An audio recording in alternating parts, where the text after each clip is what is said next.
మాజీ ప్రధాని మరి తెలుగు ముద్దుబిడ్డ అయినటువంటి పివి నరసింహారావు గారు వారికి పూలమాలలు వేసి వాళ్ళను మరి నివాళులు అర్పించడం జరిగింది.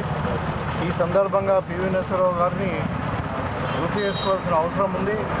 ఎందుకంటే భారతదేశం మొత్తం కూడా మరి ఎకనామిక్ క్రైసిస్లో ఉండి మొత్తం స్తబ్దత ఏర్పడ్డప్పుడు మరి ఇక్కడ రిఫార్మ్స్ తీసుకొచ్చి ఎకనామిక్ రిఫార్మ్స్ అంటారు. ఎకనామిక్ రిఫార్మ్స్ తీసుకొచ్చి భారతదేశాన్ని ఆర్థిక పరిస్థితుల నుండి గడ్డు పరిస్థితుల నుండి బయటకు తీసినటువంటి ఒక మహామేధావి పివి నరసింహారావు గారు.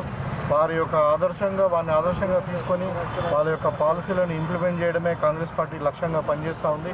ఇవాళ మరి రైతులను ఆదుకోవడమే కావచ్చు, మరి మహిళా స్వశక్తి కింద మహిళా సంఘాలను ఆదుకోవడమే కావచ్చు, యువకుల ఉద్యోగాలే కావచ్చు, స్పోర్ట్స్ యూనివర్సిటీ కానీ, స్కిల్ యూనివర్సిటీ కానీ, మరి ఇవన్నీ కూడా ఏదైతే కార్యక్రమాలు, ఈ సంక్షేమ పథకాలు ఇవన్నీ కూడా ఏదైతే ఉందో ఇవన్నీ కూడా పివి నరసింహారావు గారి ఆలోచన విధానము, మరి కాంగ్రెస్ పార్టీ ఆలోచన విధానం మేరకు జరుగుతూ ఉన్నాయి. కాబట్టి మరి పివి నరసింహారావు గారు తెలంగాణ బిడ్డ, మరి మొట్టమొదటి తెలుగు ప్రధానమంత్రి కాబట్టి వారిని గౌరవించాల్సిన అవసరం ఉంది. వాళ్ళ ఆశయాలను కూడా మనం ఆదర్శంగా తీసుకొని మన తెలంగాణ అభివృద్ధిలో వాళ్ళ ఆలోచన విధానంతో ముందుకు పోతే తెలంగాణ తప్పకుండా నంబర్ 1 రాష్ట్రంగా ఎదుగుతుందని చెప్పి భావిస్తున్నాను.